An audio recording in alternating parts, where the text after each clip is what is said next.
السلام عليكم ورحمة الله وبركاته. معاكم أم أحمد من قناة بيت العيلة. النهاردة هنعمل مع بعض الرز بالكاري والكركم. هنعمله بطريقة جميلة جدا ومغذية وغنية. يلا نبتدي مع بعض. بسم الله. هنحط الزيت على سمنة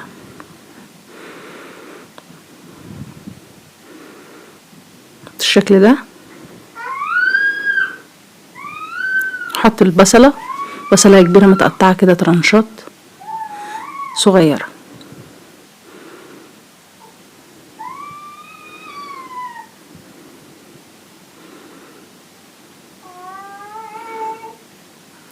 قلبها تقليبة كده يدوب بس تدبل تشويحة خفيفة خالص، يدوب تدبل مش عايزة تحمر. وهكون مجهزة صدر فرخة ومقطعة مكعبات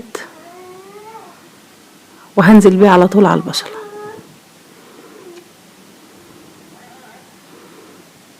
عشان ياخد صدمة، حتى لو هو متلج عادي طلعيه من الفريزر تقطعيه وتحطيه على طول على البصلة عشان تتسد المسام بتاعته ويبقى صحي وغني وما يفقدش القيمة الغذائية بتاعته.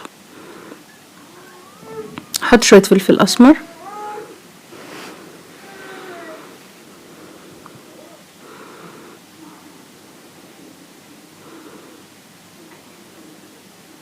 بهارات، ورقتين لوري، قرفة، نص قرن فلفل ده اختياري يعني، كركم طبعا والكاري،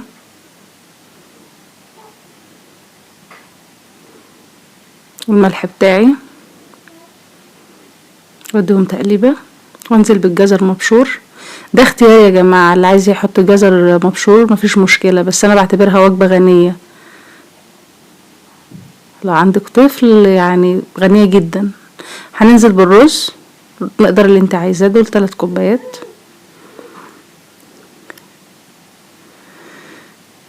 هنقلبهم مع بعض وننزل بالماء المغليه.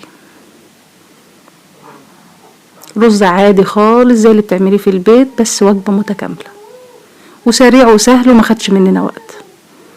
هنغطي عليه واول ما يغلي هنوطي عليه زي الرز العادي بالظبط. خلاص كده طبقنا جاهز، هنغرفه مع بعض. وجبه غنيه خصوصا للاطفال اللي هم يعني ايه نيفين شويه في الاكل. ده جميل جدا ليهم وطعمه مش عايزه اقول لكم، والريحه ما شاء الله. خضار وفراخ ورز، حتى لو انت جاي من بره دي حاجه برضو سريعه وسهله مكلفتكيش حاجه. ممكن نعمل جنبها شويه بطاطس محمره. ارجو يكون طبقنا عجبكم النهارده. ما تنسوش تشتركوا في القناه وفعلوا زر الجرس عشان يوصلكم كل جديد، ولايك وشير.